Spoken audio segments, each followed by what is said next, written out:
শুরুতে যে প্রশ্ন আমি দেখতে পাচ্ছি সেটি হলো, সরকারি চাকরি করি, মূল বেতনের সাথে বাড়ি ভাড়া, চিকিৎসা ভাতা ইত্যাদি বাবদ যে পরিমাণ ভাতা যুক্ত থাকে, অনেক সময় খরচ তার চাইতে কম হয়। তবুও পুরো টাকা গ্রহণ করা কি আমার জন্য বৈধ হবে? খুবই চমৎকার একটি প্রশ্ন।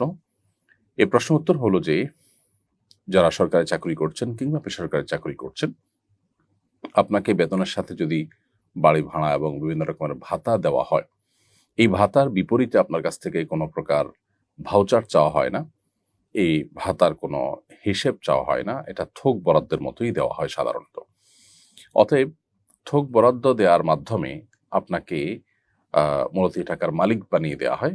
আপনি এই ভাতা গ্রহণ করার পর যদি অল্প টাকা আপনার কাজ আপনি সেরে ফেলতে পারেন, তাহলে বাকি টাকা আপনার জন্য সম্পূর্ণ হালাল হবে। এবং প্রতিষ্ঠানের তরফ থেকেই এই ধরনের সম্মতি অস্পষ্টভাবে বা অঘোষিতভাবে দেয়া থাকে। কারণ এখানে আসলে ফেরত দেওয়ার বা হিসেব দেওয়ার কোনো অপশনই রাখা হয় না। অতএব এটা পরিষ্কার যে সরকারি হোক আর বেসরকারি হোক, যে কোনো চাকুরিতে বেতনের সাথে যে সমস্ত ভাতাগুলো দেওয়া হয়, এই ভাতাগুলো দেওয়ার মানে এই নয় যে যা তোমার খরচ হবে সেটা খরচ করে তুমি বাকিটা ফেরত দিবে। সুতরাং এখানে যে টাকা আপনি পাবেন সেটা বেতন যেরকম আপনার জন্য সম্পূর্ণ হালাল, এই ভাতার পুরো টাকাটাই আপনার জন্য হালাল। পুরো টাকা আপনার ব্যয় হোক, তার চাইতে কম ব্যয় হোক কিংবা তার চেয়ে বেশি ব্যয় হোক, সেটা সম্পূর্ণই আপনার বিষয়। অতএব আপনি নির্দ্বিধায় সেটি ভোগ করতে পারবেন। এরপরে প্রশ্ন করেছেন যে ভাই, তিনি লিখেছেন, আমার ভাই খারাপ কাজ করে এলাকায় আমাদের বংশের বদনাম করে, সে কি বাবার রেখে যাওয়া সম্পদ পাবে?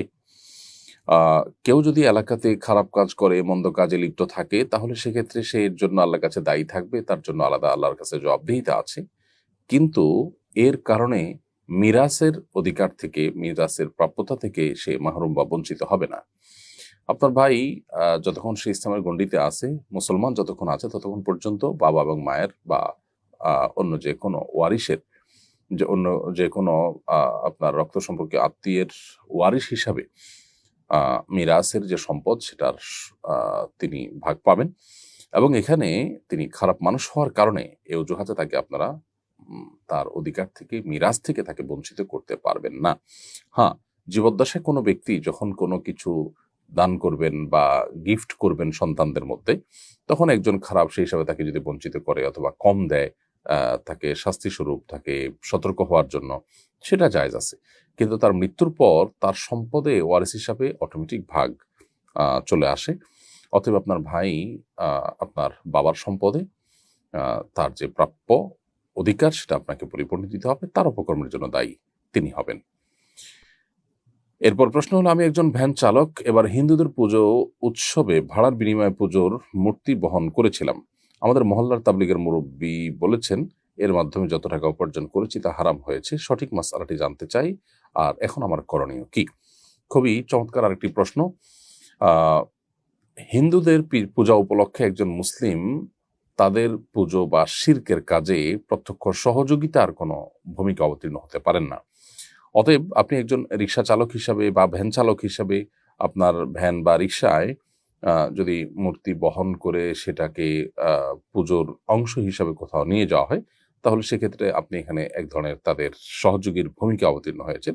অনেক হিন্দু ভ্যান চালক আছেন বা অনেক হিন্দু গাড়ি মালিক আছেন, তারা এই কাজটি করতে পারেন, কিন্তু অ্যাজ এ মুসলিম এটি আপনার জন্য করা জায়েজ নয়। একজন হিন্দু তিনি এই কাজটি করতে পারেন বলতে এটা তার বিষয়। কিন্তু মুসলমান হিসাবে আপনার জন্য, আপনি যেহেতু বিশ্বাস করেন যে শিরক আল্লাহর নিকট সবচেয়ে বড় অপরাধ, আপনি যদি কোরআনে বিশ্বাস করেন, আল্লাহ তাআলার নির্দেশ এবং নিষেধকে মেনে চলতে হবে সেটাতে বিশ্বাস করেন, সো আপনার ঈমানের আলোকে এই কাজটি আপনি করতে পারেন না। বিধায় এটি আপনার গুনাহ হয়েছে, অন্যায় হয়েছে, এর জন্য আল্লাহর কাছে আপনার ইস্তেগফার করা উচিত, তওবা করা উচিত। আল্লাহ সুবহানাহু ওয়া তাআলা কোরআনে কারিমে বলেছেন, তাআওয়ানু আলাল বিররি ওয়াত তাকওয়া ওয়া লা তাআওয়ানু আলাল ইসমি ওয়াল উদওয়ান। তোমরা ভালো কাজে, তাকওয়ার কাজে একে অন্যের সহযোগী হও, কিন্তু পাপ এবং সীমা লঙ্ঘনের কাজে কেউ কারোর সহযোগীর ভূমিকায় অবতীর্ণ হয়ো না। এজন্য কোনো পাপ, শিরক বা গুনাহের কাজ হবে, আপনি জানেন, অতএব সে কাজের সহযোগিতা আপনার মাধ্যমে যদি হয়ে যায়, প্রত্যক্ষ সহযোগিতা যদি আপনার মাধ্যমে হয়, সেটা আপনার ভ্যানের মাধ্যমে শিরকের উপাদানকে নিয়ে যাওয়া হলো, আপনি জানেন এটা দিয়ে শিরক করা হবে, তাহলে এটা প্রত্যক্ষ সহযোগীর ভূমিকা অবতীর্ণ হওয়ার মতোই।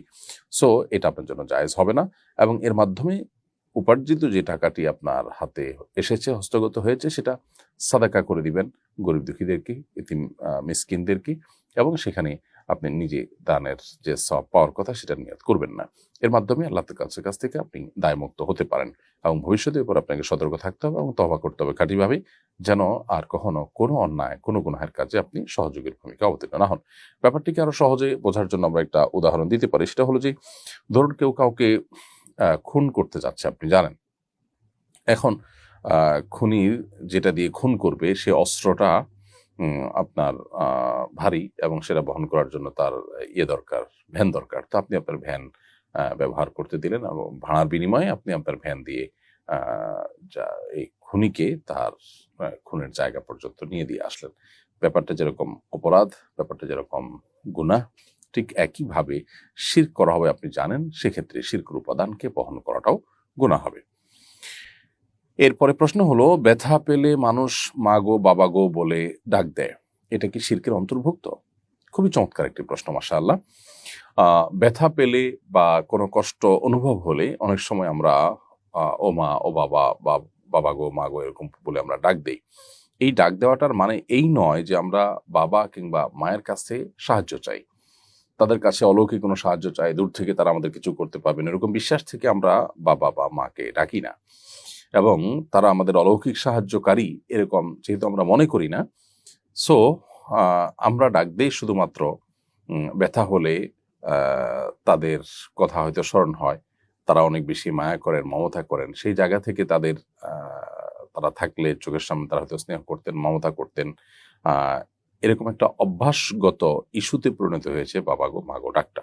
এখানে কোনো অলৌকিক কোনো ক্ষমতাধর বা আল্লাহর পর্যায়ে তাদেরকে রেখে সেই বিশ্বাস থেকে তাদেরকে ডাকা হচ্ছে, এমনটি এখানে ঘটে না, যার কারণে এটি কোনো শিরকের অন্তর্ভুক্ত হবে না, এবং এভাবে ডাকা কোনো গুনাহ হবে না। সো বাবা গো মা গো বলে ডাকলে সেটার জন্য আল্লাহর কাছে আমাদের কোনো দায় থাকবে না। তবে সেই সাথে একটি কথা আমাদের এও মাথায় রাখতে হবে যে, আমরা যদি অভ্যাসটাকে একটু পাল্টায় যদি আল্লাহকে ডাকতে পারি, ও আল্লাহ, তাহলে সেক্ষেত্রে আমি আল্লাহকে ডাকার মাধ্যমে সওয়াব পেলাম। আবার আল্লাহকে ডেকে মূলত আমি আমার কষ্ট দূরের জন্য আল্লাহর কাছে পরোক্ষভাবে দোয়া করলাম। অতএব সেটা সন্দেহাতীতভাবে অনেক ভালো অভ্যাস হবে। সেটাকে আমরা গ্রহণ করতে পারি এবং সেদিকে যেতে পারি। কিন্তু বাবা গো মা গো বা এরকম কোনো ডাক দিলে সেটা শিরক হওয়ার কোনো কারণ নেই। এরপরে প্রশ্ন হলো, স্বামীর স্বেচ্ছাচারিতার কারণে পেটের সন্তানের জন্য বদদোয়া করি, পরে সে পেটেই মারা যায়। এ নিয়ে আত্মপীড়ায় ভুগছি। আমার বদদোয়ার কারণেই কি সে মারা গেছে? এখন আমার করণীয় কি? প্রিয় বোন, আপনার প্রশ্ন উত্তর হলো যে, স্বামী স্বেচ্ছাচারী ছিল, অত্যাচারী ছিল, জালেম ছিল, সেজন্য আপনি পেটের সন্তানকে বদদোয়া করাটা আপনার বোকামি হয়েছে এবং ভুল কাজ হয়েছে, অন্যায় কাজ হয়েছে। কারণ কোরআন কারীমে আল্লাহ তাআলা বারবার যে কথাটি আমাদেরকে বলেছেন, বেশ কয়েকটি জায়গায় যে কথাটি বলেছেন, তা হলো আল্লাহ তাজিরু ওয়াজরাতুন বিজরা উখরা, কারোর পাপের বোঝা অন্য কেউ বহন করবে না। আল্লাহ রাব্বুল আলামিন আহকামুল হাকিমিন, আল্লাহ রাব্বুল আলামিন ন্যায়পরায়ণ, যার কারণে দ্বীনের কোনো বিষয়ে ন্যায় বা ইনসাফ পরিপন্থী কোনো কিছু রাখা হয়নি। ফলশ্রুতিতে আমাদের এই ধরনের ইস্যুতে এসে একজন পাপ করেছে, অপরাধ করেছে বলে আপনি মনে করছেন, অথচ পেটের শিশু যার কোনো অপরাধ নেই, আপনি তাকে বদদোয়া দিচ্ছেন তার সন্তান হিসাবে, এটা অন্যায় হবে। অতএব এই কাজটি আমাদের করা ভুল হয়েছে, এই কাজটি আপনার করা ভুল হয়েছে, সেটি আপনি মাথায় রেখে আল্লাহর কাছে তওবা করবেন, ইস্তেগফার করবেন, ভবিষ্যতে এরকমটি করবেন না। কিন্তু এরপরে সন্তান যে মারা গেছে সেটা আপনার বদদোয়ার কারণেই মারা গেছে এমনটি তো নিশ্চিত নয়। যার কারণে আপনি অতিরিক্ত আত্মপীড়ায় ভুগে যদি আপনি যদি মানসিকভাবে ভেঙে পড়েন এবং মনোবল হারিয়ে ফেলেন, তাহলে সেটা আপনার জন্য ভুল কাজ হবে আরেকটি। বরং এটি আল্লাহর ফয়সালা, হয়তো তার হায়াতে পর্যন্ত ছিল সেজন্যই, হয়তো না নিশ্চয়ই তার হায়াতে পর্যন্ত ছিল সেজন্য সে মারা গেছে। ফলে এটি নিয়ে আপনি আপনার নিজের মধ্যে অপরাধ বোধ থাকতেই পারে, কিন্তু সেটা নিয়ে খুব বেশি বা পুরোপুরি নিশ্চিত যেহেতু না, সেটা নিয়ে আপনি অনেক বেশি ভাবার বা নিজেকে একেবারে পুরোপুরি দোষী বানিয়ে আপনি ভেঙে পড়ার কোনো যৌক্তিকতা থাকতে পারে না। বিধায় আপনার এখানে উচিত হবে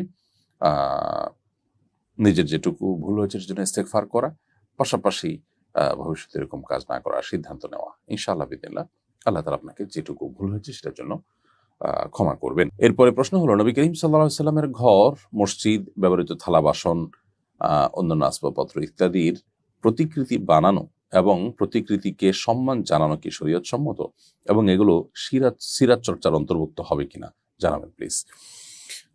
নবী করিম সাল্লাল্লাহু আলাইহি সাল্লামের ব্যবহৃত আসবাবপত্র, তার ঘর, ব্যবহৃত থালা বাসন ইত্যাদি এগুলো কেমন ছিল এ সম্পর্কে ধারণা দেওয়ার জন্য যদি কোনো ডামি তৈরি করা হয় যে এই ধরনের থালা তিনি ব্যবহার করতেন, এ ধরনের বাটি ব্যবহার করতেন, এইটা তার জীবন যাপনের পদ্ধতি ছিল, এই এই বিষয়গুলোকে তিনি পছন্দ করতেন, এই জিনিসগুলোকে যদি প্রতিকৃতি আকারে রাখা হয়, এগুলোকে যদি ডামি আকারে রাখা হয় মানুষের বোঝার সুবিধার্থে, সেটা অবশ্যই জায়েজ আছে এবং এটি সিরাত চর্চার অন্তর্ভুক্ত হতে পারে।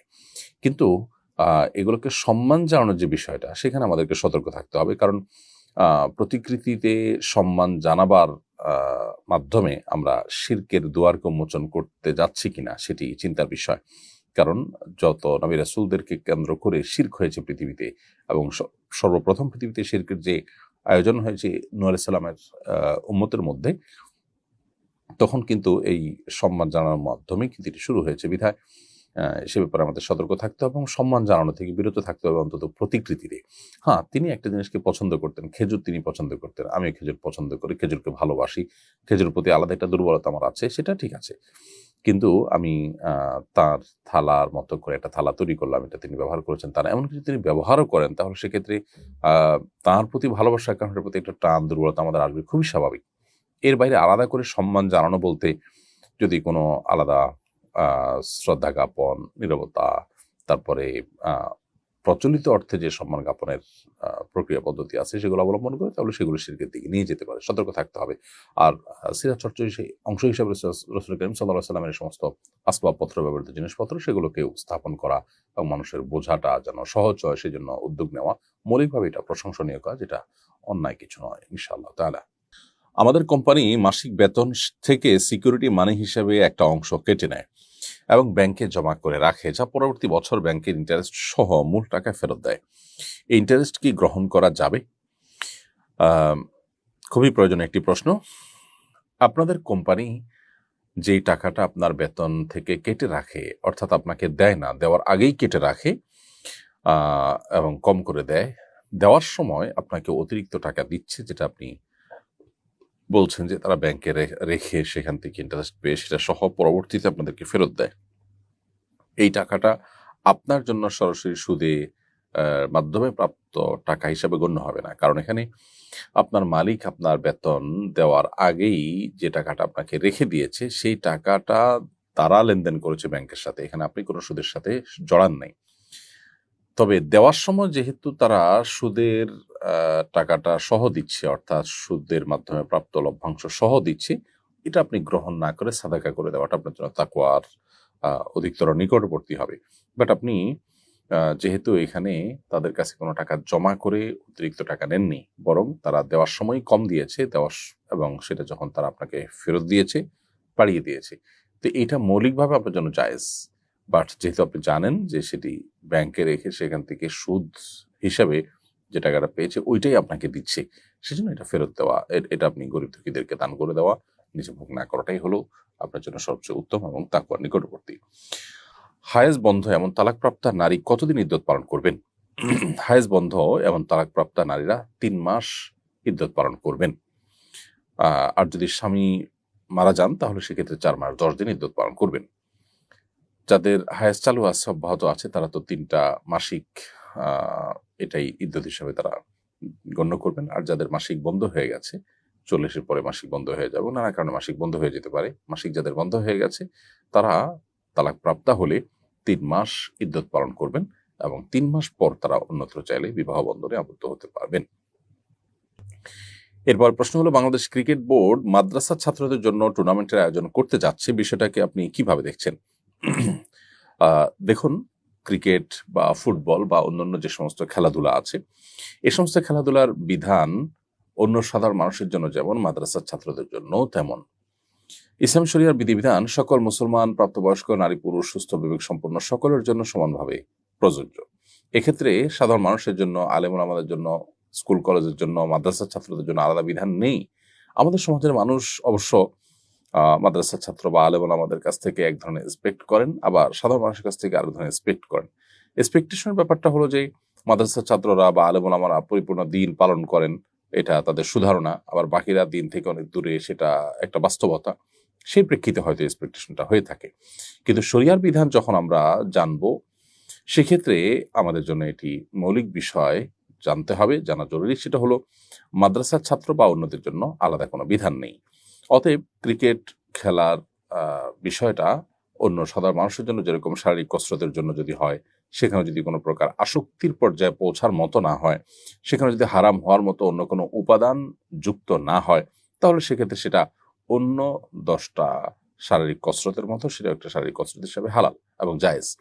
এখানে আপনার যদি আপনার টাকনোর উপরে আপনি প্যান্ট রাখেন, আপনি যদি হাফ প্যান্ট না পরেন, অর্থাৎ আপনার সতর উন্মুক্ত না করেন, এবং আপনি যদি আসক্তির লেভেল পর্যন্ত না নিয়ে যান, সেখানে যদি জুয়ার কোনো আপনার আয়োজন না থাকে, সেখানে যদি বিপরদিগির আয়োজন না থাকে, তাহলে এই টুর্নামেন্টে অংশগ্রহণ করা মৌলিকভাবে শারীরিক কসরতের উদ্দেশ্যে এটা জায়েজ আছে। সেটা মাদ্রাসার ছাত্ররা করলেও জায়েজ, বাইরের লোকদেরা করলেও জায়েজ। কিন্তু এর বাইরে যে প্রচলিত আপনার ক্রিকেট বোর্ড বা আন্তর্জাতিক বা দেশীয় যে সমস্ত আপনার খেলাধুলাগুলো হয়ে থাকে, যে সমস্ত টুর্নামেন্ট আয়োজন হয়ে থাকে, সেগুলোতে আমরা জানি যে সেখানে আর্থিক লেনদেনের বিষয়টা থাকে, খেলোয়াড়কে টাকা পয়সা দেওয়া হয় এবং খেলোয়াড় এটাকে পেশা হিসেবে নেন। এমনি কেউ ভালো পারফর্ম করেছে, তাকে আপনি খুশি হয়ে কিছু দিয়েছেন, সেটা তো নাজায়েজ না। কিন্তু এটাকে জীবনের পেশা হিসেবে গ্রহণ করা শরীয়তের দৃষ্টিকোণ থেকে আসলে এটা কোনো শরিয়া যে সমস্ত পেশাকে অ্যালাউ করে বা যে সমস্ত পেশাকে রেকমেন্ড করে, এটা তার মধ্যে পড়ে না। এর বাইরে যদি অন্য কোনো হারাম উপাদানের সাথে যুক্ত হওয়া ছাড়া এমনি টুর্নামেন্ট আয়োজন হলো, সেখানে ভালো যারা করলো তাদেরকে থার্ড পার্টি কেউ পুরস্কার দিল, তারা নিজেরা খেলোয়াড়রা নিজেদেরকে কেউ কারোকে কিছু দিল না, তো এটা মৌলিকভাবে জায়েজ কাজ, সেটা মাদ্রাসার ছাত্ররাও করতে পারে এবং সেখানে হারামের কোনো উপাদান যেন না থাকে সে বিষয়টা লক্ষ্য করে তারা করলেই হলো। কিন্তু এটাকে আজকাল যেভাবে আপনার খুব সিরিয়াস ইস্যুতে পরিণত করা হয়েছে, বরং একটা দেশের সবচেয়ে সিরিয়াস ইস্যুগুলোর মধ্যে একটাকে খেলাকে পরিণত করা, যার নামই হলো খেলা তামাশা, সেটাকে আপনার সবচেয়ে সিরিয়াস ইস্যুতে পরিণত করা হয়েছে। এবং এটার পেছনে যে আপনার আমাদেরকে যারা কন্ট্রোল করার চেষ্টা করছেন, তাদের যে প্ল্যান প্রোগ্রামগুলো, সেগুলো দিনের আলোমতো পরিষ্কার যে মানুষের দিনী চেতনাকে ভোঁতা করা, মানুষকে দুনিয়ার মধ্যে মগ্ন করে রাখা এবং আরও নানাবিধ সেখানে তাদের কমার্শিয়াল লক্ষ্য উদ্দেশ্য থাকে, সেগুলো বাস্তবায়ন করার জন্য জাস্ট টুল হিসাবে আমরা ব্যবহৃত হচ্ছি। সে বিষয়গুলো আমাদের মাথায় রাখা দরকার এই সমস্ত টুর্নামেন্ট আয়োজন করার ক্ষেত্রে বা সেগুলোতে অংশগ্রহণ করার ক্ষেত্রে। মৌলিকভাবে টুর্নামেন্ট আয়োজন করা কিংবা খেলাধুলা অংশগ্রহণ করা হারামে কোনো কিছুতে লিপ্ত হওয়া ছাড়া এটি নাজায়েজ কোনো বিষয় নয়। অতএব একটি মুসলিম প্রধান দেশে এ ধরনের যত আয়োজন হবে, সেটা মাদ্রাসার ছাত্রদের জন্য হোক, অন্যদের জন্য হোক, সেখানে যেন শরিয়া বিরোধী কিছু না থাকে, সেটা দেখাটাই হলো কর্তৃপক্ষের দায়িত্ব এবং কর্তব্যের অংশ। খোলাসা কথা হলো যে মাদ্রাসা ছাত্ররা এটাতে অংশগ্রহণ করলে সেটা হারাম কোনো উপাদান না থাকলে, কসরত শারীরিক কসরতের উদ্দেশ্য হলে সেটা অবশ্যই জায়েজ আছে, যেটা অন্যদের জন্য জায়েজ আছে। আর যেটা অন্যদের জন্য হারাম, সেটা মাদ্রাসা ছাত্রদের জন্য হারাম হবে। এরপরে প্রশ্ন হলো, বিদ্যুৎ বিল বিলম্বে দিলে যে আর্থিক জরিমানা আসে তার বিধান কি? উত্তর হলো, বিদ্যুৎ বিল হোক কিংবা গ্যাস বিল কিংবা অন্য যে কোনো বিল হোক, এই বিলগুলো দেরিতে দেওয়ার কারণে যে লেট ফি নেওয়া হয় বা বিলম্বে ফি নেওয়া হয়, এটা নাজায়েজ এবং সুদের অন্তর্ভুক্ত হয়।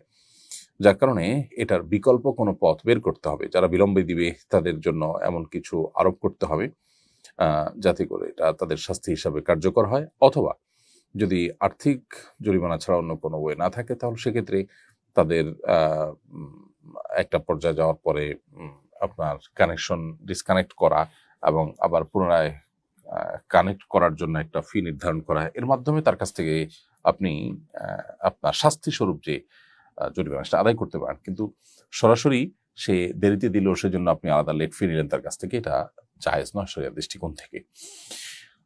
এরপরে প্রশ্ন হলো, সন্তানের বয়স 13 বছর কিন্তু নামাজ পড়ে না, তাকে কতটুকু শাস্তি দেওয়া শরিয়ত সম্মত? নবী করিম সাল্লাল্লাহু আলাইহি ওয়াসাল্লাম বলেছেন, মুরু আওলাদাকুম বিস-সালাতি ওয়া হুম আবনাউ 7 সিনিন ওয়াদরিবুহুম ইযা বালাগু 10। তোমরা তোমাদের সন্তানদেরকে যখন তাদের বয়স 7 বছর হয় তখন তাদেরকে নামাজের নির্দেশ করো, আর যখন 10 বছর হয়ে যায় তখন তাদেরকে তোমরা শাসন করো, অর্থাৎ তারা নামাজ না পড়লে তাদেরকে কড়াকড়ি আরোপ করো তাদের জন্য। তো আপনার বাচ্চার বয়স যদি 13, অতএব 10 বছর থেকেই তাকে নামাজের জন্য শাসন করার নির্দেশ আপনার জন্য প্রযোজ্য। কিন্তু শাসন করার মানে কিন্তু যেটাকে প্রচলিত অর্থে শাস্তি দেওয়া বলে, বিশেষ করে কঠোর শাস্তি দেওয়া বলে, অনেক বাবা মা আছেন যে শারীরিকভাবে প্রহার করেন, বেদম প্রহার করেন, এগুলো কিন্তু শরীয়ত আমাদেরকে অ্যালাউ করে না। নবী করিম সাল্লাল্লাহু আলাইহি ওয়াসাল্লাম কিংবা সাহাবা ইকরামকেও এভাবে সন্তানদের ক্ষেত্রে শারীরিকভাবে তাদেরকে শাস্তি দেওয়ার কথা বলেন বা অন্য কোনো নামে হোক, তাদেরকে আসলে প্রহার করা, এই বিষয়টি তাদের দ্বারা সাব্যস্ত নয়, তাদের থেকে সাব্যস্ত নয়। তারাই হলো আমাদের আদর্শ, বিধায় তাদের মানহাজ, তাদের মাসলাক এবং তাদের পদ্ধতি এবং সুন্নাহকে আমাদের অনুসরণ করতে হবে। এই জন্য শারীরিক যে আপনার শাস্তি অর্থাৎ বেদম প্রহার, এটা করা যাবে না। তবে যতটুকু শাস্তি তাকে সতর্ক করার জন্য কার্যকর হতে পারে, ততটুকু শাস্তি আপনি তাকে দিতে পারেন। পশ্চিমা পৃথিবী আজকাল অবশ্য সন্তানদেরকে ছোটবেলা থেকেই তাদেরকে কোনো প্রকার শাস্তি দেওয়ার এই পদ্ধতি তারা বিশ্বাসী নয়। তারা মনে করে সন্তানকে তার মতো করে ছেড়ে দেওয়া উচিত। তাদের এই চিন্তা, তাদের এই ভাবনা, তাদের এই দর্শন যে ভুল, এটা তাদের সমাজের দিকে তাকালে দিনের আলোর মতো বোঝা যায়। তারা তাদের সন্তানদের জন্য নানাবিধ আয়োজন রাখার পরও এই সন্তানগুলো ফ্যামিলি থেকে ছিটকে পড়ে যাচ্ছে এবং বাবা মা থেকে তারা বিচ্ছিন্ন হয়ে যাচ্ছে, এবং এর ফলশ্রুতিতে তারা ছোটবেলা থেকেই কিন্তু এমন এমন পথে চলে যাচ্ছে যেখান থেকে তাদেরকে ডিপ্রেশন, ফ্রাস্ট্রেশন, এই বিষয়গুলোর দিকে তারা চলে যাচ্ছে, এবং একটা পর্যায়ে তাদের মধ্যে আত্মহত্যার প্রবণতাও কিন্তু বাড়ছে দিন দিন। সবচেয়ে বড় কথা হলো মানসিকভাবে তারা ভালো নেই। বাবা মা এবং সংসারে একটা শিশু যতটা ভালো থাকে, সে যখন এমনকি 18 বছর বয়স অনেক দেশে পৃথক থাকার জন্য আলাদা করে তাকে উৎসাহিত করা হয়, এই আলাদা করে তার মতো করে সে লাইফটাকে আপনার গড়ে তোলার কথা বলে যে তাদেরকে পৃথক করে দেওয়া হয়, এতে বাবা মা সন্তান উভয়ের জন্য ক্ষতিকর। একটা সুন্দর এবং আদর্শ উপভোগ্য পরিবার কখনো এভাবে বিচ্ছিন্ন হতে পারে না। এটি বোঝার জন্য পণ্ডিত হওয়ার প্রয়োজন নেই।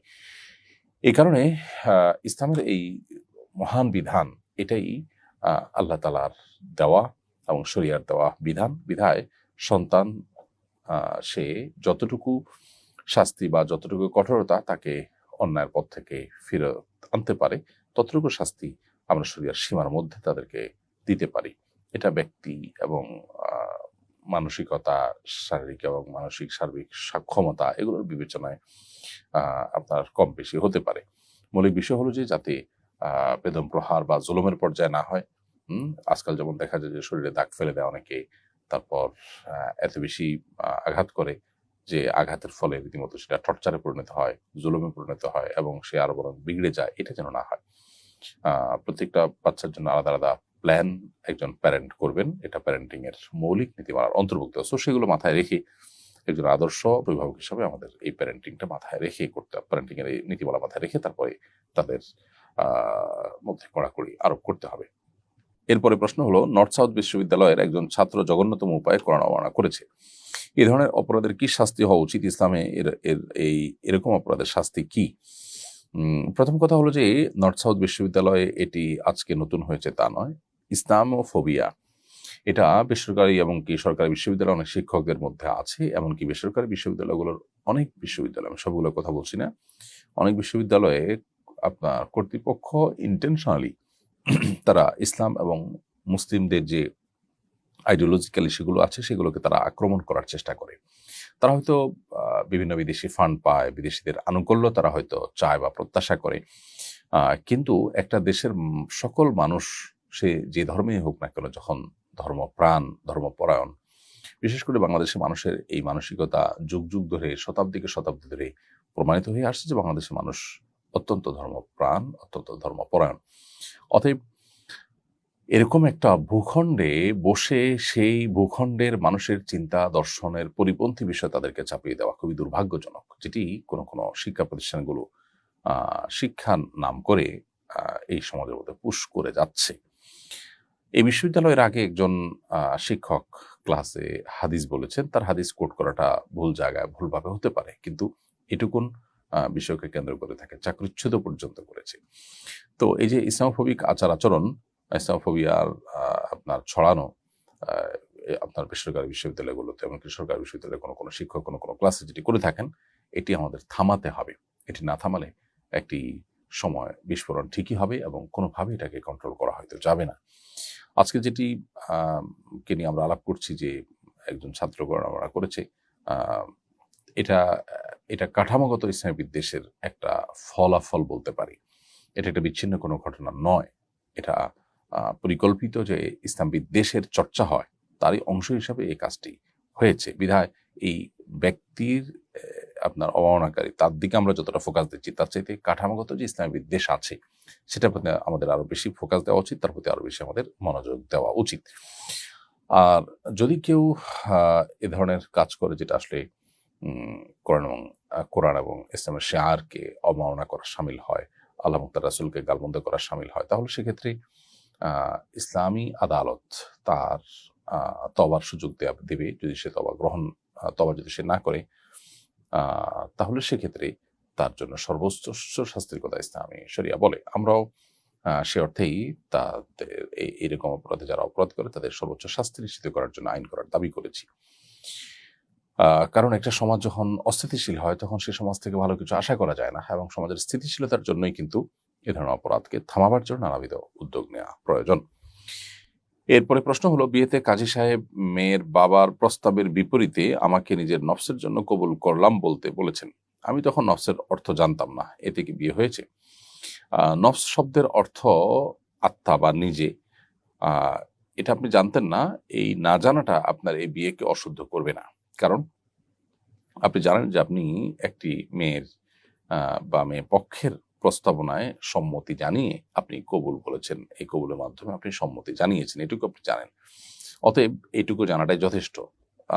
এই সম্মতি জানাবার জন্য যে বাক্য ব্যবহার করা হয়েছে সেখানে কোনো বাক্যের অর্থ আপনি না জানলেও মৌলিকভাবে আপনি যে এই বিয়েতে সম্মত হয়েছেন এবং সম্মতি জ্ঞাপনমূলক শব্দ আপনি ব্যবহার করেছেন, এটুকু যে আপনি জেনেছেন, এটুকু আপনার বিবাহকে বিশুদ্ধ করার জন্য যথেষ্ট। বিধায় আপনার বিয়ে হয়ে গেছে, এটা নিয়ে আপনার কোনো টেনশন করবার কারণ নেই।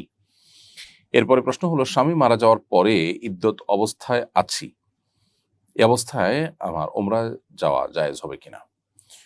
প্রিয় বোন, যিনি প্রশ্ন করেছেন তাকে জানাতে চাই যে ইদ্যত পালনকালীন সময়ে একজন নারী তিনি সফর করতে পারেন না, অর্থাৎ স্বামী মৃত্যুবরণ করার ফলে যে ইদ্যত হয়ে থাকে সেই ইদ্যত পালনকালীন সময়ে সফর করা আমাদের জন্য জায়েজ নয়। বিধায় ইদ্যত পালনকালীন সময়ে তিনি তার নিজ গৃহে অবস্থান করেন, তার চৌহদ্দির মধ্যে তিনি বসবাস করেন। একান্ত প্রয়োজন হলে, যেমন হয়তো অসুস্থ হয়ে ডাক্তার দেখাতে বাইরে যেতে হলো, সেটা তার জন্য জায়েজ আছে। অতএব আপনি স্বামী মারা যাওয়ার পর যে ইদ্যত পালন করছেন, ইদ্যত শেষ হওয়ার আগে আপনি ওমরা যেতে পারেন না। এমনকি ওমরার যাওয়ার প্ল্যান প্রোগ্রাম যদি আগে থেকে করেও থাকেন আপনি, তাহলে সেক্ষেত্রে তার মৃত্যুর পর আপনি ইদ্যত পালন করার বিষয়টিকে অগ্রাধিকার দিবেন, যেটা আপনার জন্য ওয়াজিব। ওমরা যাওয়াটা আপনার জন্য ওয়াজিব না, বিধায় সেটাকে আপনি বিলম্ব করবেন। এমনকি সেটা আপনার জন্য আবশ্যক হলেও যেহেতু সেটা পরে কখনো করার স্কোপ আছে, কিন্তু ইদ্যতটা এখনই পালন করতে হবে, বিধায় আপনি ইদ্যতকে প্রায়োরিটি দিতে হবে এবং ওমরাটা এই ইদ্যত পালন করার সময় আপনি করতে পারবেন না। এরপরে প্রশ্ন হলো, অফিসের প্রভিডেন্ট ফান্ড থেকে মুনাফা দেওয়ার শর্তে নির্দিষ্ট মেয়াদে লোন নেওয়া কি বৈধ? অফিসের প্রভিডেন্ট ফান্ড থেকে তো লোন নিতেই পারেন আপনি, কিন্তু মুনাফা দেওয়ার শর্তে যদি দেন তাহলে সেটা তো পরিষ্কারভাবে সুদ হবে। কুল্লু কারদিন জাররা নাফআন ফাহুয়া রিবা। যেই লোন আপনার এর বিপরীতে আপনাকে প্রফিট দিতে হয় সেটা রিবার অন্তর্ভুক্ত হয়। সেই মূলনীতির আলোকে এটি আপনার জন্য জায়েজ নয়। প্রভিডেন্ট ফান্ড থেকে লোন নেওয়া বা আপনার লোন দেওয়ার সিস্টেম, এটা মৌলিকভাবে কোনো জায়েজ নয়, কিন্তু প্রফিটের বিনিময়ে দেওয়া নেওয়াটা না জায়েজ। এখন আপনি বলবেন যে আজকাল কে এভাবে বিনা প্রফিটে দিবে? সেটাই আমাদের ডেভেলপ করতে হবে। এবং পৃথিবী আজ এতটা স্বার্থপর হয়ে গেছে যে আসলে কেউ কাউকে লোন দিবে বিনা স্বার্থে, এটা মানুষ চিন্তাও করতে পারে না। অবশ্য একই সাথে আরেকটা বাস্তবতা হলো যে মানুষ এতটা প্রতারণার প্রবণতা মানুষের মধ্যে বেড়েছে যে মানুষ আসলে লোন নিয়ে লোনটা টাইম মতো ফেরত দিবে, এটা মানুষ চিন্তাও করতে পারে না। তো দুই দিক থেকে সমস্যা আছে। যে সমস্যা দূরের জন্যই মোরাল ডেভেলপমেন্টের জন্য আমাদেরকে আন্দোলন করতে হবে, সংগ্রাম করতে হবে, বিপ্লব করতে হবে, সমাজে ব্যাপক পরিবর্তন আনার জন্য আমাকে উদ্যোগ গ্রহণ করতে হবে। মানুষের মধ্যে এই মনুষ্যত্বগুলো যদি না আসে, তাহলে এই কনক্রিটের বা ইস্পাতের এই সভ্যতা, এটাকে যতই আমরা উন্নত করি না কেন এবং এটাকে যতই আমরা ডেভেলপ করি না কেন, দিন শেষে এটা আমাদের কখনো প্রকৃত সুখ বা শান্তির কারণ হতে পারে না। এরপরে প্রশ্ন হলো, বিয়ের পূর্ব শর্ত হিসেবে অনেকেই বলে থাকেন আগে নিজের পায়ে দাঁড়াও পরে বিয়ে। ইসলামে বিয়ের জন্য সক্ষমতা বলতে কি বোঝায়? ইসলাম বিয়ের জন্য সক্ষমতাকে শর্ত দিয়েছে। অক্ষম ব্যক্তির জন্য বিয়ে ফরজ নয়, তাকে ইসলাম বিয়ে করার নির্দেশ দেয়নি। বরং কোনো কোনো ক্ষেত্রে অক্ষম ব্যক্তির জন্য বিয়ে করা নিষেধও। সেই নিষেধাজ্ঞার মাত্রা ব্যক্তিভেদে পরিস্থিতিভেদে ভিন্ন হয়, কিন্তু সক্ষমতাটা বিয়ের জন্য শর্ত, এটি ঠিক। আবার অক্ষম ব্যক্তির জন্য বিয়ে আবশ্যক না, সেটাও সঠিক। এখন কথা হলো যে কতটুকু সক্ষমতা হলে বিয়ে ফরজ হবে। উত্তর হলো বা বিয়ে করা জায়েজ হবে বা সুন্নাহ, সাধারণ অবস্থাতে সুন্নাহ হয়, সেটা হবে।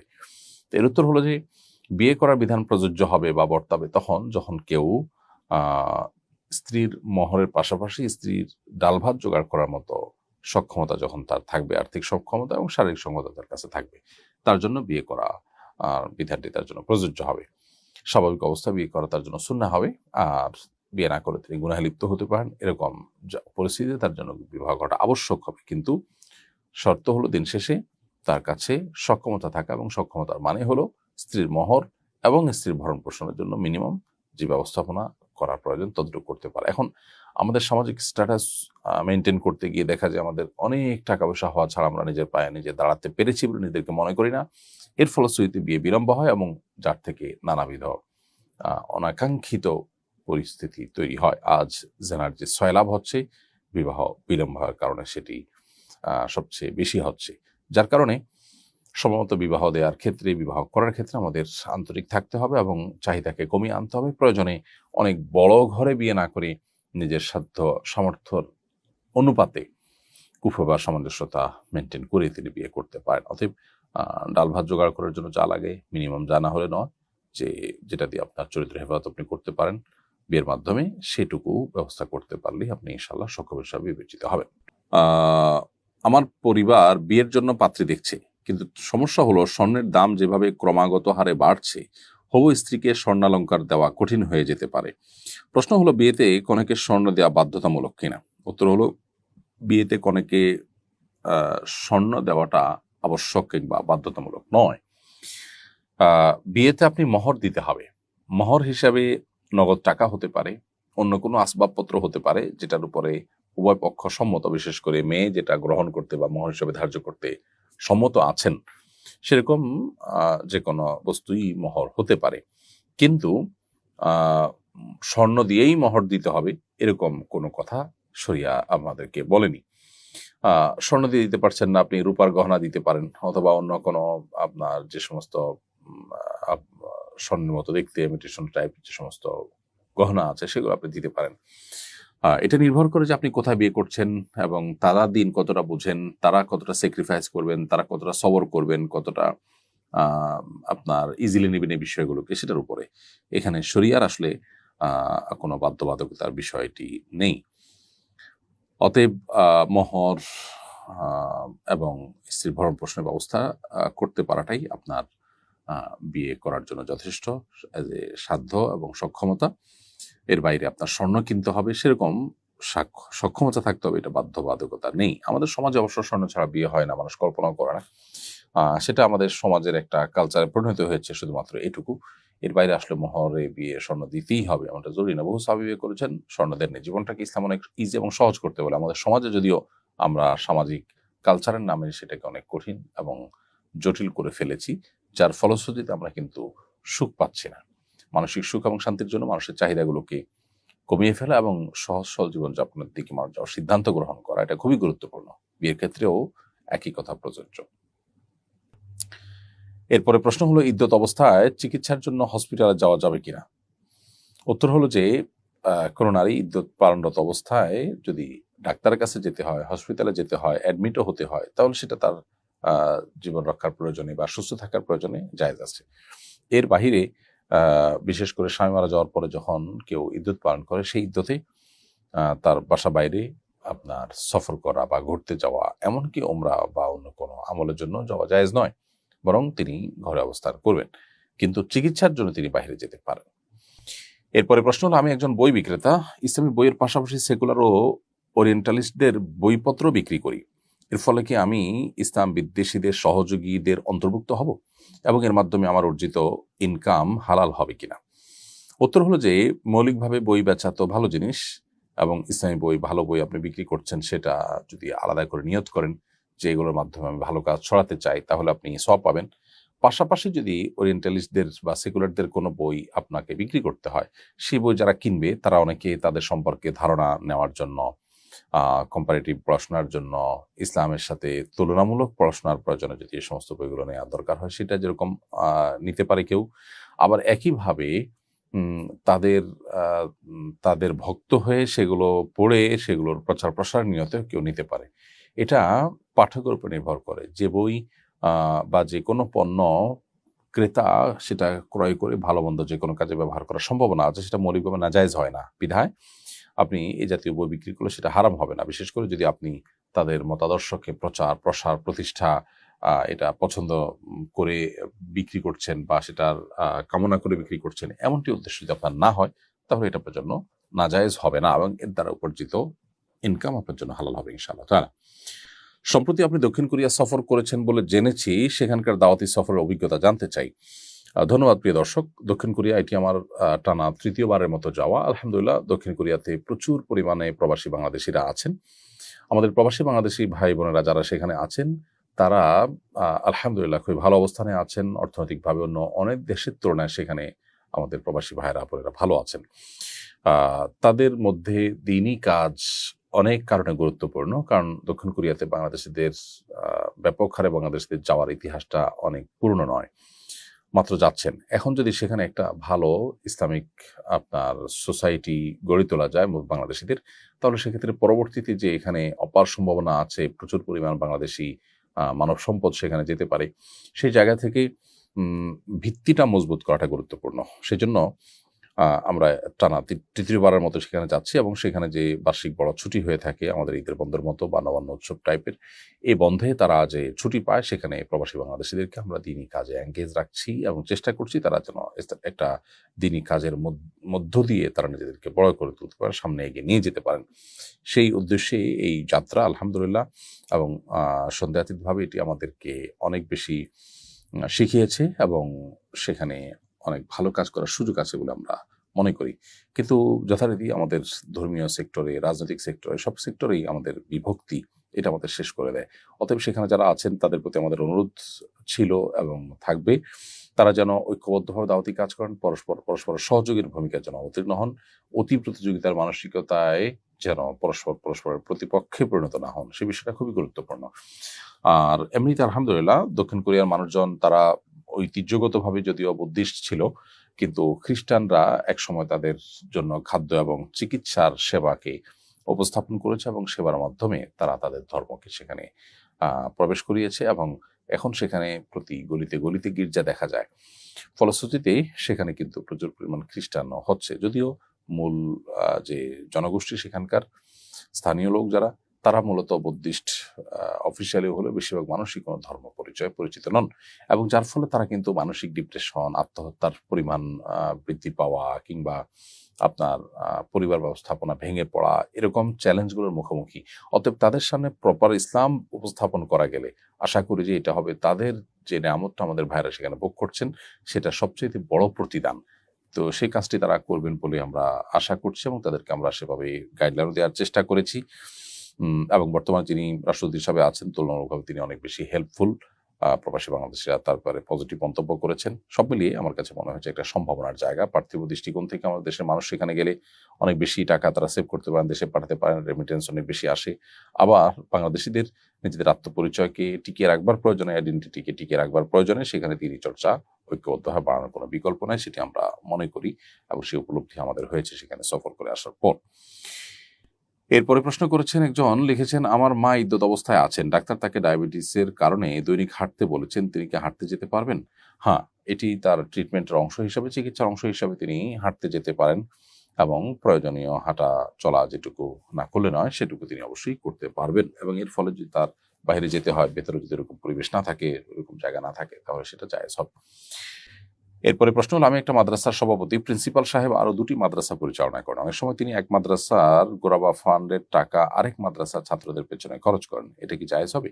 অবশ্য আমাদের মাদ্রাসার আর্থিক সচ্ছলতা বেশ ভালো, আর তারই পরিচালিত আরেক মাদ্রাসা অর্থনৈতিক সমস্যা প্রকট, কিন্তু সেখানে মানুষ সেভাবে দান করে না। এক্ষেত্রে তার কি করা উচিত? প্রথম কথা হলো যে কোনো ব্যক্তি যখন কোনো মাদ্রাসার জন্য দান করবেন, সেই মাদ্রাসায় সেই টাকাটা ব্যয় করা উচিত। কোনো ব্যক্তি যখন কোনো মসজিদ বিশেষের জন্য দান করেন, সেটা সেখানে ব্যয় করা উচিত।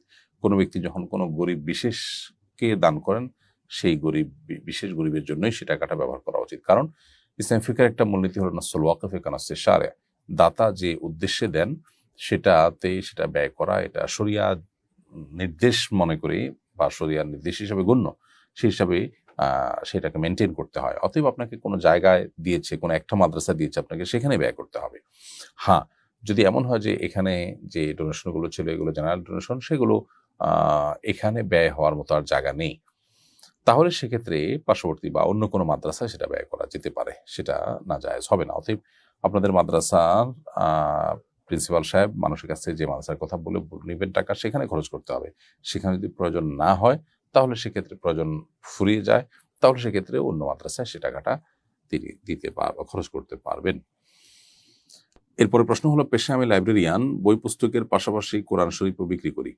অনেক সময় অজু থাকে না এবং তৎক্ষণাৎ অজু করারও সুযোগ হয় না, বিনা অজুতে গ্রাহককে কোরআন শরীফ দেওয়া যাবে কিনা? বিনা অজুতে কোরআন সরাসরি স্পর্শ করা যাবে না। প্রয়োজনে মুহূর্তে আপনি রুমাল বা পলিথিন ইত্যাদি বা কোনো কিছু দিয়ে ধরে আপনি প্যাকেটে ভরে তাকে দিতে পারেন, কিন্তু সরাসরি কোরআন যখন আপনি নাড়াচাড়া করবেন বা ধরবেন, তখন সেটা অজু ছাড়া ধরা যাবে না। এটাই হলো সংখ্যাগরিষ্ঠ আলেমদের মত এবং নবী সাল্লাল্লাহু আলাইহি ওয়াসাল্লাম বহু সাহাবায়ে কেরাম থেকে বিভিন্ন হাদিসের আলোকে প্রমাণিত। আমাদের সে হাদিস অস্বীকারী একটি গ্রুপ বেরিয়েছে, যারা কোরআনকে বিনা অজুতে স্পর্শ করাকে জায়েজ বলে। এটা কোরআনের প্রতি যেমন অসম্মান, নবী সাল্লাল্লাহু আলাইহি ওয়াসাল্লাম সালাফ যারা এটিকে আবশ্যক মনে করতেন, তাদের সেই চিন্তা দর্শনের সম্পূর্ণ পরিপন্থী। ব্যাপারটি অনেকটা এরকম যে কোরআন হাদিস সাহাবীদের বা রাসূলুল্লাহ করিম সাল্লাল্লাহু আলাইহি ওয়াসাল্লামের চাইতেও এই যুগের এই সমস্ত মানুষগুলো বেশি বুঝে বলে নিজেদেরকে দাবি করছে, এমন একটি ব্যাপার। বিধায় আমাদেরকে সতর্ক থাকতে হবে। এরপরে প্রশ্ন হলো, পিতার মৃত্যুর কতদিন পর ছেলে বিবাহ করতে চাইলে বিবাহ করতে পারবে? অনেকে বলছেন 40 দিন অপেক্ষা করা উচিত। উত্তর হলো, পিতা কিংবা মাতার মৃত্যুর পর ছেলে কিংবা মেয়ের বিয়ের জন্য নির্দিষ্ট কোনো সময়সীমা নেই যেটি অপেক্ষা করে তাকে তারপর বিয়ে করতে হবে, এরকম কোনো সীমানা শরীয়ত নির্ধারণ করে দেয়নি। পিতার বা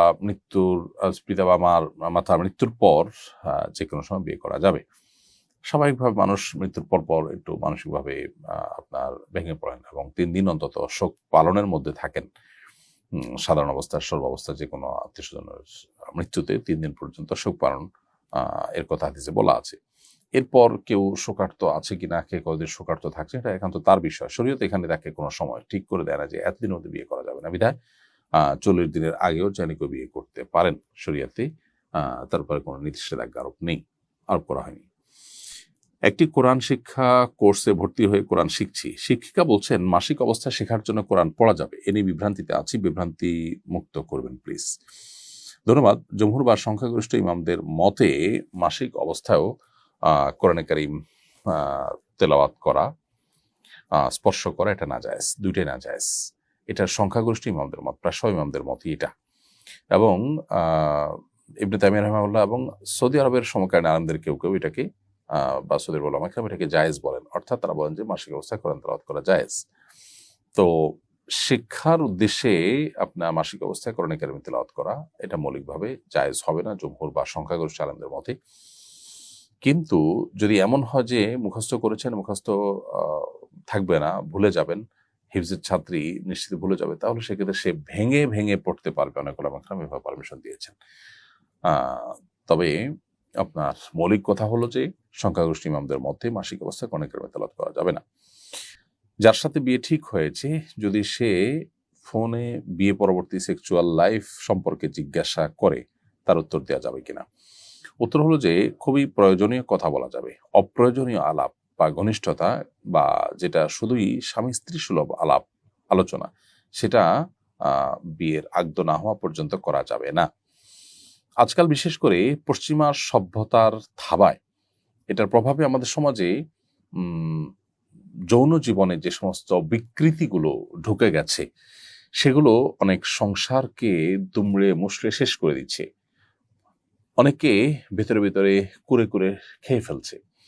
অতএব এই অপসংস্কৃতির ব্যাপারে আমাদের সতর্ক এবং সাবধান থাকতে হবে এবং শরিয়ার কাছে নিজেদেরকে সুপর্দ করতে হবে। আল্লাহ রাসূল সাল্লাল্লাহু আলাইহি ওয়াসাল্লাম আমাদের যে শুভাকাঙ্ক্ষী এবং আমাদের জন্য যে কল্যাণের পথ বাতলে দিয়েছেন, এর ভিন্ন আর কোনো কল্যাণের পথ আমাদের জন্য থাকতে পারে না। বিধায় বিয়ে শাদী ঠিক হয়েছে কিন্তু আগদ হয়নি, একান্ত একে অন্যের কাছ থেকে ইনফরমেশন, যেগুলো জেনারেল ইনফরমেশন না জানলে নয়, সেগুলো জানতে পারেন।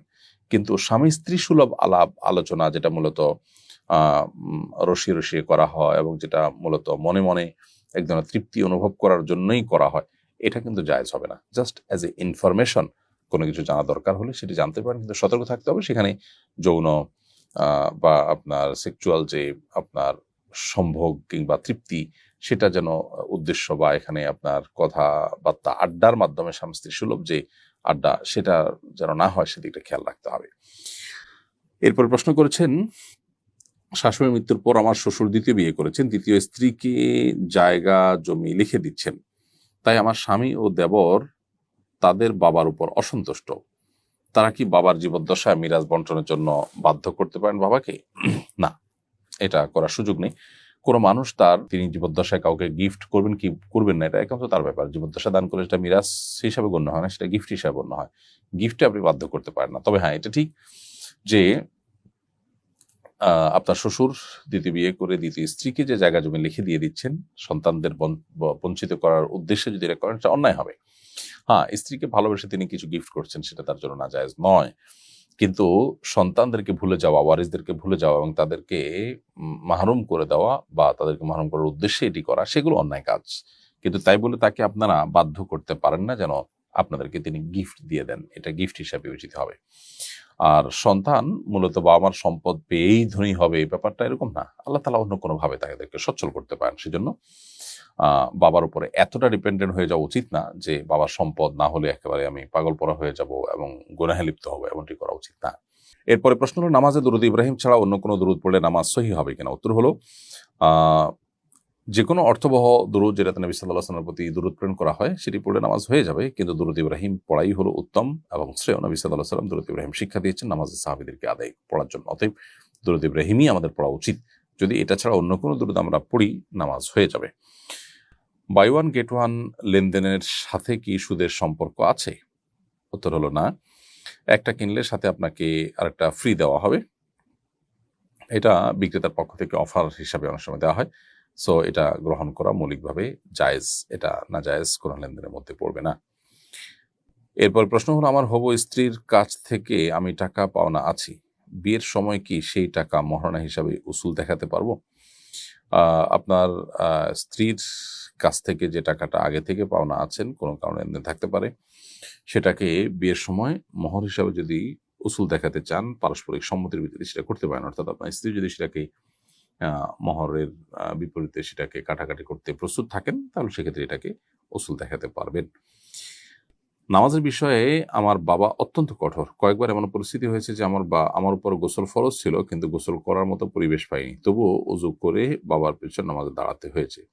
আমি নামাজের নিয়ত করিনি, শুধু একামত দিয়েছি এবং বাবার পেছনে শারীরিকভাবে নামাজ অংশ নিয়েছি। অবস্থা আমার কি গুনাহ হয়েছে? আপনার উচিত ছিল গোসল করে তারপর নামাজ পড়া এবং বাবাকে জানানো যে আমার গোসল করতে হবে। আল্লাহর বিধান পালন করার ক্ষেত্রে যদি কোনো জড়তা বা লাজুকতা আসে, সেই লাজুকতা ইমানের অঙ্গ নয়, বরং সেটা কুফরির অঙ্গ। অর্থাৎ ভালো কাজের ক্ষেত্রে যদি জড়তা তৈরি হয়, লজ্জা তৈরি হয়, তাহলে সেক্ষেত্রে সেই লজ্জাকে প্রশ্রয় দেওয়া উচিত না। এখানে আপনার এই কাজটি করা উচিত ছিল, যেটি আমরা মাত্র উল্লেখ করলাম। কিন্তু যদি আপনি সেটি না করে নামাজের নিয়ত ছাড়া জাস্ট আপনি উঠা বসা করে বাবাকে সান্ত্বনা দিয়েছেন, কারণ হয়তো আপনার গোসল করার মতো পরিবেশ পরিস্থিতি ওই সময় ছিল না কিংবা বলতে পারেন নাই, তাহলে আপনার গুনাহ হয়নি। কারণ বিনা উযুতে বা অপবিত্র অবস্থায় নামাজ পড়া গুনাহ, সেই গুনাহ থেকে আপনি মুক্ত রয়েছেন, কারণ আপনি নামাজের নিয়ত করেননি। কিন্তু এই কাজটি আপনার ভুল, বরং ফরজ গোসল আপনাকে যে কোনো মূল্যে করে তারপরে নামাজের দিকে যেতে হবে। জড়তার কারণে, লাজুকতার কারণে গোসল না করা কিংবা গোসল যে ফরজ যেটা না বলা, এগুলো ভুল। মেয়ে কোরআনে কারিমের সবক নিবে, সেই আনন্দে আমি আত্মীয় স্বজনের দাওয়াত করে খাওয়াতে চাচ্ছি, এটা করা যাবে কিনা? উত্তর হলো অবশ্যই করতে পারেন। এটাকে সুন্নাহ কিংবা মুস্তাহাব মনে করবেন না। এমনিতে একটা ভালো অ্যাচিভমেন্ট হয়েছে, সেই খুশিতে সবাইকে খাওয়ালেন, এটি মৌলিকভাবে কোনো নাজায়েজ বিষয় নয়। এরপরে প্রশ্ন হলো, এক ব্যক্তির পেশাব ঝরার রোগ আছে, তিনি আন্ডারওয়্যার না পরলে তার সমস্যাটা হয়, তিনি ওমরা করতে চাচ্ছেন, এহরামের কাপড়ের নিচে তিনি আন্ডারওয়্যার পরতে পারবেন কিনা বা তার জন্য করণীয় কি? আন্ডারওয়্যার চাইতে তো উত্তম বিকল্প হলো, আজকাল সব বয়সী মানুষের জন্য প্যাম্পার্স পাওয়া যায়। তো এই জাতীয় কোনো প্যাম্পার্স বা আন্ডারওয়্যার জাতীয় কিছু যদি পরে তিনি ওমরা সম্পন্ন করেন, এটা তার জন্য জায়েজ হবে, যেহেতু তার পেশাব ঝরতে থাকে অনবরত, এবং যার ফলে তার শরীরের পাশাপাশি তওয়াফের জায়গা নাপাক হবে। সেজন্য তিনি এটা পড়তে পারেন মাজুর হিসাবে, এটা তার জন্য জায়েজ হবে, এবং এর জন্য কোনো আপনার তার দম দিতে হবে না। তবে কিছু সাদাকা তিনি নিরুপায় হিসাবে যদি করেছেন, অতএব কাফারা স্বরূপ কিছু সাদাকা দিয়ে দিবেন। হায়েজ শেষে গোসল না করে সহবাস করা যাবে কিনা? উত্তর হলো যে মাসিক শেষে গোসল করতে হবে, গোসল করা ছাড়া সহবাস করা উচিত নয়। এরপর প্রশ্ন হলো, ইজাব কবুল হয়নি, শুধু কাজী অফিসে কাগজে স্বাক্ষর দিয়েছি, উভয়ে বিয়ে হয়েছে কিনা? উত্তর হলো না। বিয়েতে মৌখিক সম্মতি এবং প্রস্তাব এটি জরুরি এবং আবশ্যক। যদি এমন হয় যে কেউ বোবা, তাহলে সে ইশারায় সম্মতি কিংবা প্রস্তাব প্রদান করবে। কিন্তু এরকম কোনো কিছু ছাড়া শুধুমাত্র লিখিত যদি আপনার বিয়ে হয়, যেখানে শুধুমাত্র স্বাক্ষর করেছেন স্বামীর ঘরে স্বামী, স্ত্রীর ঘরে স্ত্রী, এবং ওখানে লেখা আছে যে তারা কবুল বলেছেন বা তা কবুল বলছি, এটা লেখা আছে, এটুকু যথেষ্ট না। বরং মৌখিকভাবে প্রস্তাব দেওয়া বা প্রস্তাবের সম্মতি থাকা, এটা কিন্তু জরুরি, এবং এটা সাক্ষীদের শোনাও জরুরি। বিধায় বিয়ের জন্য শুধুমাত্র লেখার মাধ্যমে বিয়ে হলে হবে না, বরং মৌখিক উচ্চারণ থাকতে হবে। অজু করার শরীরের কোনো অংশের বাচ্চার পেশাব লাগলে কি অজু নষ্ট হয়ে যাবে? অজু করার শরীরের কোনো অংশে বাচ্চার পেশাব লাগলে অজু নষ্ট হবে না, কিন্তু যে অংশে পেশাব লেগেছে সে অংশটা নাপাক হয়ে যাবে, এবং সেই অংশটা ওই জায়গাটুকু ধুয়ে ফেললে বা ওইটাকে নাপাক মুক্ত করে ফেললেই আপনার নামাজ পড়া আপনার জন্য জায়েজ হবে। অজু ভঙ্গ এক জিনিস, আর শরীর নাপাক হওয়া আরেক জিনিস। শরীরে নাপাক লাগলে শরীর নাপাক হবে, অজু ভঙ্গ হবে শরীর থেকে নাপাক বের হলে। বিধায় দুইটা আলাদা আলাদা বিষয়। আমার নিজের টাকা দান করতে স্বামীর অনুমতি লাগবে কিনা? উত্তর হলো, আপনার নিজের টাকা দান করতে স্বামীর অনুমতি লাগবে না। নিজের সম্পদ আপনি ব্যবহার করার ক্ষেত্রে সম্পূর্ণ স্বাধীন। তবে দাম্পত্য জীবনে সুখ শান্তির প্রয়োজনে স্বামী যদি এটা আশা করে, তাহলে তাকে জানালেন। স্বামীর কর্তব্য হবে আপনি কোনো অন্যায় কিছু না করলে বা খারাপ কাজে টাকা ব্যয় না করলে বা অযৌক্তিক কাজে ব্যয় না করলে আপনার স্বাধীনতা নিশ্চিত করা, এটা তার কর্তব্যের অংশ। শরীয়ত আপনাকে বাধ্য করে না যে স্বামীর এক্ষেত্রে বিধি নিষেধ আপনাকে মেনে চলতে হবে। হ্যাঁ, আপনি নিজে যদি হালাল এবং ভালো কাজে ব্যয় করেন, বৈধ কাজে টাকা ব্যয় করেন, সেটা আপনি অবশ্যই করতে পারেন। এর জন্য স্বামীর অনুমতি মৌলিকভাবে নিতে হবে না। দাম্পত্য জীবন সুখ শান্তির প্রয়োজনে জিজ্ঞেস করলে যদি সম্পর্ক ভালো থাকে, সেটা আপনার করা উচিত, সেটা ভিন্ন বিষয়। ওমরার ইচ্ছায় টাকা জমা দিয়েছি, স্বামী মারা যাওয়া হচ্ছে না, টাকা জমা দেওয়ার কারণে কি ওমরা আবশ্যক হয়ে যাবে? উত্তর হলো যে টাকা জমা দিলে ওমরা আবশ্যক হয়ে যায় না। স্বামী মারা যাওয়ার কারণে আপনার ইদ্যত পালন করতে হবে, এখন আর ওমরা যাওয়া হচ্ছে না, তাহলে আপনি টাকা ফেরত নেবেন, এবং আপনার ওমরা যেতেই হবে টাকা জমা দেওয়ার কারণে, এমন কোনো বাধ্যবাধকতা নেই। পরবর্তীতে আল্লাহ যখন তৌফিক দিবেন ওমরা যাবেন। এরপরে প্রশ্ন হলো, আমার রুমমেট হিন্দু, তার টেবিলে সবসময় প্রতিমা থাকে, এ রুমে নামাজ হবে কিনা? যেই কক্ষে প্রতিমা আছে সেখানে রহমতুল ফেরেশতা প্রবেশ করার কথা নয় হাদিসের আলোকে। বিধায় সেখানে নামাজ না পড়ে অন্য কোনো কক্ষে, করিডোরে বা অন্য কোনো জায়গায় নামাজ পড়া উচিত। যদি বিকল্প কোনো জায়গা না থাকে, তাহলে এখানে নামাজ পড়লে আপনি কিবলামুখী হয়ে নামাজ পড়লে নামাজ আদায় হয়ে যাবে ইনশাআল্লাহ তাআলা। বিয়ের পরে মেয়েরা যদি বাবার বাড়িতে 15 দিনের কম থাকার নিয়তে আসে, তাহলে কি কসর করবে? বিয়ের পরে মেয়েরা বাবার বাড়িতে আসলে মেহমান হিসেবে আসে, এটা তাদের স্থায়ী কিংবা বর্তমান ঠিকানা হিসেবে বিবেচিত হয় না। যার ফলশ্রুতিতে সেখানে তারা 15 দিনের কম থাকলে সেটা মুসাফির হিসাবে তারা গণ্য হবেন এবং কসর করবেন। নামাজের মধ্যে ঢেকুরের সাথে খাবার চলে আসলে নামাজের বিধান কি? ঢেকুরের সাথে যদি সামান্য খাবার চলে আসে, ওটা পেটের ভিতরে গিলে গেলে অসুবিধা নেই। যদি অনেক বেশি খাবার চলে আসে, তাহলে সেটা গিললে নামাজ ভঙ্গ হবে, নষ্ট হবে। যদি বেশি করে সেটা বের হয়ে আসে গলা থেকে মুখের দিকে, তাহলে সেক্ষেত্রে সেটা আবার গিলে ফেলাটা নামাজ ভঙ্গের কারণ হতে পারে। আর যদি বুটের দানার মতো এরকম অল্প স্বল্প খাবার উঠে আসে, সেটা খেয়ে ফেলে নামাজ নষ্ট হবে না। আকিকার ক্ষেত্রে কি খাসি ছাগল বাধ্যতামূলক, নাকি ছাগিয়ে দেওয়া যাবে? উত্তর হলো যে ছাগিয়ে দেওয়া যাবে। খাসি ছাগল হতে হবে এমন কোনো বাধ্যবাধকতা নেই আকিকার ক্ষেত্রে। শুধুমাত্র বয়সটা লক্ষ্য করতে হবে যে আপনার ছাগলের বয়স 1 বছর হয়েছে কিনা, গরুর ক্ষেত্রে গরুর বয়স 2 বছর হয়েছে কিনা, এগুলো দেখা হলো জরুরি। এরপরে প্রশ্ন হলো, সন্তান গর্ভে থাকাকালীন সন্তানের বিষয়ে পরিবারকে মিথ্যা তথ্য দিয়েছিলাম, পরবর্তীতে সন্তানের মৃত্যু হয়, আমার মিথ্যার কারণেই কি মৃত্যু হয়েছে? সন্তান গর্ভে থাকাকালীন সময় যে সন্তানের বিষয়ে সঠিক তথ্য দেননি, এর কারণেই যে আপনার সন্তান মারা গেছে এমনটি মনে করবার কোনো কারণ নেই। তবে মিথ্যা বলা এমনিতে গুনাহ, আপনি সেজন্য আল্লাহর কাছে তওবা করবেন। এবং যত বাধাই থাকুক না কেন, একজন ইমানদার সরাসরি মিথ্যা কথা বলতে পারেন। একটা হলো এড়িয়ে গেলেন, সেটা তো জায়েজ আছে যে আপনি চুপচাপ থাকলেন, কিছু বললেন না। কিন্তু আপনি ডাইরেক্ট মিথ্যা যদি বলে থাকেন, সেটা গুনাহের কথা, এবং তার জন্য আল্লাহর কাছে তওবা করতে হবে।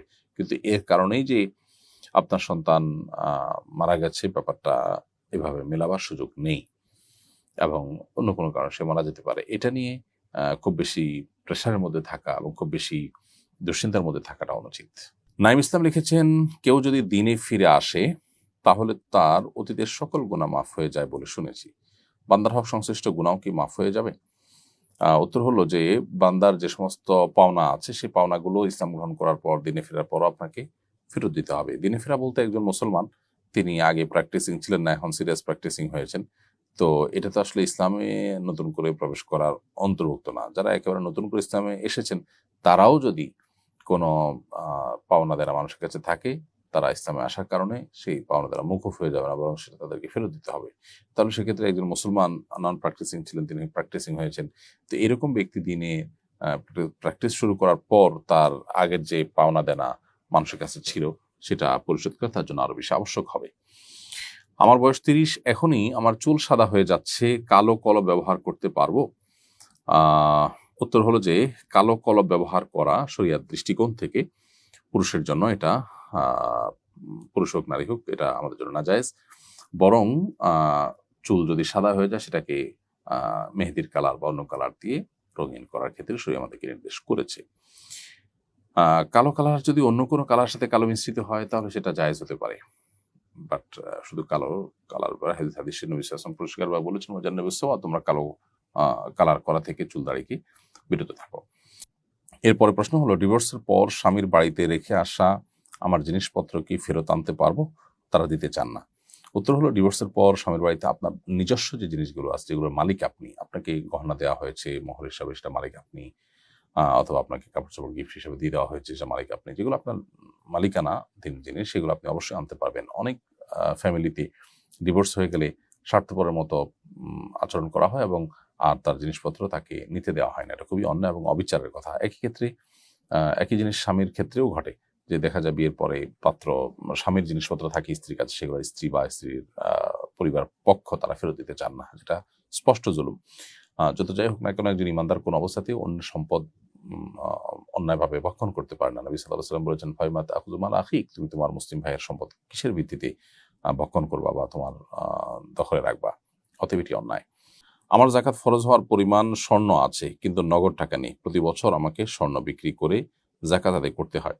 আমার স্বামী আমার কোনো হাত খরচ দেন না, আবার চাকরি করার সুযোগ দেন না, এই পরিস্থিতিতে আমার করণীয় কি? যাকাত কিভাবে আদায় করব?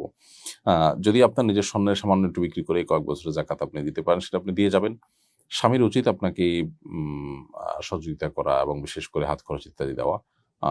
আপনার মহরের টাকা থাকলে সেখান থেকে আপনি স্বর্ণের গহনে যাকাত দিতে পারেন, কিন্তু এই যাকাত দেওয়াটাকে আপনি জরিমানা মনে করবেন না, এটা কিয়ামতের আলামত। বরং আপনি আপনার স্বর্ণের সামান্য অংশ বিক্রি করে যেটা দিচ্ছেন সেটা আপনার আখিরাতে জমা হয়ে যাচ্ছে, যেটা রয়ে যাচ্ছে সেটা চাইতে বিক্রি করে যেটা যাকাত দিচ্ছেন সেটা আপনার জন্য বেশি গুরুত্বপূর্ণ এবং আপনার জন্য বেশি প্রত্যাশিত। কিন্তু আপনি সেই কাজটি করবেন যতদিন পর্যন্ত আপনার বিকল্প কোনো টাকা আপনার কাছে না আসে। এরপরে প্রশ্ন হলো, আমার বারবার মিসক্যারেজ হয়, এ পর্যন্ত 5 বার হয়েছে, তাই এবার মানত করেছি আল্লাহর রহমতে গর্ভধারণের 6 মাস হলেই সন্তান আকিকা করে ফেলবো, এই অবস্থা আকিকা করা কি জায়েজ হবে? উত্তর হলো না। সন্তান জন্মের আগে আকিকার বিধান প্রযোজ্য হয় না। জন্মের পর 7ম দিন বা 14তম দিন কিংবা 21তম দিন আকিকা করা সুন্নাত। এটা একান্ত না পারলে, মিস করে ফেললে পরবর্তী যে কোনো আকিকা করলে আদায় হয়ে যাবে, কিন্তু তার আগে অর্থাৎ সন্তান জন্ম নেওয়ার আগে আকিকা করার কোনো বিধান শরীয়তে নাই। বিধায় আপনি আল্লাহর কাছে এমনিতে দোয়া করবেন, ডাক্তার দেখাবেন এবং সতর্ক থাকবেন। বিশেষ করে রুকিয়া করতে পারেন। অনেকে রুকিয়া রিলেটেড সমস্যার কারণে অনেকে দেখা যায় যে জিন বা সেহের রিলেটেড ইস্যুতে সন্তান মিসক্যারেজ অনেক বেশি হয়, সেটা আপনি খেয়াল রাখতে পারেন এবং সেদিকে মনোযোগী হয়ে আপনি বিশেষভাবে ট্রিটমেন্ট নিতে পারেন। কিন্তু সন্তানের আকিকা আগে দিলে আর সন্তান আপনার মিসক্যারেজ হবে না, ব্যাপারটা সেরকম না। আর এই আকিকা আগে দেওয়ার কোনো বিধানও শরীয়তে আমাদেরকে বলা হয়নি। প্রিয় দর্শক, দেখতে দেখতে আমার অনুষ্ঠানের একেবারে শেষ প্রান্তে চলে এসেছি, সময় হয়েছে বিদায় নেওয়ার। ইনশাআল্লাহ বিদিনে আল্লাহ তাআলা তৌফিক দিলে আগামী অনুষ্ঠানে আবার দেখা হবে আপনাদের সঙ্গে। সেই পর্যন্ত সবাইকে আল্লাহ তাআলা সুস্থ রাখুন, ভালো রাখুন, সেই দোয়া রব্বুল কারীমের কাছে ব্যক্ত করে আজকের মতো এখানে শেষ করছি। জাযাকুমুল্লাহু খাইরান ওয়া আসসালামু আলাইকুম ওয়া রাহমাতুল্লাহি ওয়া বারাকাতুহু।